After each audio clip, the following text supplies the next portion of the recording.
Hello friends, আসসালামু আলাইকুম। তানজিলাস creation চ্যানেলে আপনাদের সবাইকে ওয়েলকাম। আজকে আরেকটা কুকিং ভিডিও নিয়ে আমি আসলাম। তো আজকে আমি আপনাদেরকে ইন্দুবালা ভাতের হোটেলের স্পেশাল সেই কচু বাটার যে রেসিপি সেটা দেখাবো, কিন্তু আমি এটা আমার মতো করে বানাবো। ইন্দুবালা ভাতের হোটেলের যে রেসিপি সেখানে কচুটাকে কাঁচা বাটা হয়, কাঁচা বেটে বানানো হয়, কিন্তু আমি একটু অন্যরকমভাবে বানাবো। তার জন্য কচুটাকে দেখুন আমি এভাবে কেটে নিছি, আমি একটু ভেজে বানাবো অন্য স্টাইলে। তো আপনারা পুরো ভিডিওটা দেখুন, দেখলেই বুঝতে পারবেন। আশা করি আপনাদের ভালো লাগবে। তো কচুটাকে আমি হালকা করে প্রথমে ভাপিয়ে নেব। তার জন্য আমি এটাকে ধুয়ে পানির মধ্যে রেখে দিয়েছি, আপনারা দেখতেই পাচ্ছেন। তো এখানে আমি নিচ্ছি হচ্ছে কাঁচামরিচ, নারকেল কোড়া আর সরিষা। ইনগ্রেডিয়েন্টসগুলো সেম থাকবে, কিন্তু বানানোর প্রসেসটা একটু আলাদা। তো আমি এটাকে এখন একটু ভাপাবো। তো দেখতেই পাচ্ছেন আমি এটাকে চুলায় বসায় দিছি ভাপানোর জন্য, মানে খুব বেশিক্ষণ কিন্তু এটাকে মানে পুরোপুরি সেদ্ধ করে গলিয়ে নেওয়া যাবে না। একটু পানিতে বলক চলে আসলেই নামিয়ে নেব। আমি একটু লবণ দিয়ে দিলাম এর মধ্যে, কিছুক্ষণ জাস্ট 3 থেকে 4 মিনিটের মতো। দেখতেই পাচ্ছেন পানিতে বলক চলে আসছে। এবার কিন্তু আমি এটাকে নামিয়ে নেব। এটাকে খুব বেশিক্ষণ কিন্তু সেদ্ধ করা যাবে না। তো দেখুন আমি এটাকে নামিয়ে নিচ্ছি। এটাকে দেখুন একদম কিন্তু আমি নরম করে নিইনি, হালকা জাস্ট একটু গরম পানিতে হালকা করে ভাপিয়ে নিচ্ছি।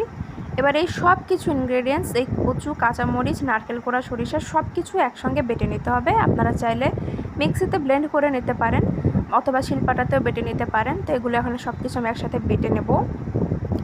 তো দেখতেই পাচ্ছেন আমি সব কিছু একসঙ্গে বেটে নিচ্ছি। এটাকে একটু মিক্সড করে নিচ্ছি, সব কিছু একসাথে মিক্সড করে নেওয়ার পরে এটাকে আমি একটু তেলে ভেজে নেব। তো আপনারাও এভাবে বাড়িতে বানাবেন, আশা করি আপনাদের ভালো লাগবে। তো আমি চুলায় কড়াই বসায় দিছি। এরপর এর মধ্যে আমি সরিষার তেল, শুধুমাত্র সরিষার তেলটাই দেবো, আর কিছু না। এর মধ্যে এই কচু বাটার রেসিপির মধ্যে সরিষার ফ্লেভারটাই সবথেকে বেশি ভালো লাগে, এই জন্য সরিষার তেলটা দিয়ে দিলাম আমি এখানে।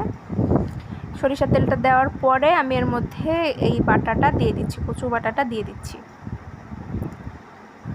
কচু বাটাটা দিয়ে দেওয়ার পরে এটাকে আমি মিক্সড করে নেব, সব কিছু একসঙ্গে তেলের সাথে মিক্সড করে নেব।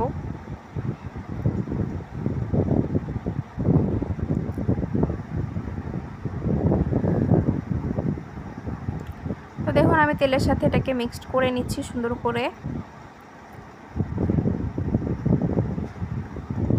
তো এটাকে মিক্সড করার পরে আমি এই কচুটাতে অল্প পরিমাণে লবণ দিয়ে সেদ্ধ করছিলাম, আপনারা দেখেছেন। তো এখানে আরও কিছুটা পরিমাণে লবণ প্রয়োজন, তো আমি এখানে পরিমাণ মতো আরও কিছুটা লবণ দিয়ে দিচ্ছি।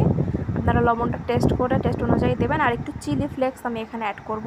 আপনারা চাইলে এটা নাও করতে পারেন, তবে এটা করলে টেস্টটা আরও বেশি ভালো লাগে, আরও বেশি ভালো আসে। এই জন্য আমি একটু চিলি ফ্লেক্স এখানে অ্যাড করলাম। তো এবার আমি সবশেষে একটু সরিষার তেল এখানে আরেকটু অ্যাড করে দিচ্ছি। তো সব কিছুই আমার এখানে দেওয়া হয়ে গেল। লাস্টে সরিষার তেলটা কিন্তু অবশ্যই দেবেন। এবার সব কিছু নেড়ে নিচ্ছি, হয়ে গেল। এবার আমি সার্ভ করে নেব। তো আমি সার্ভ করে নিছি।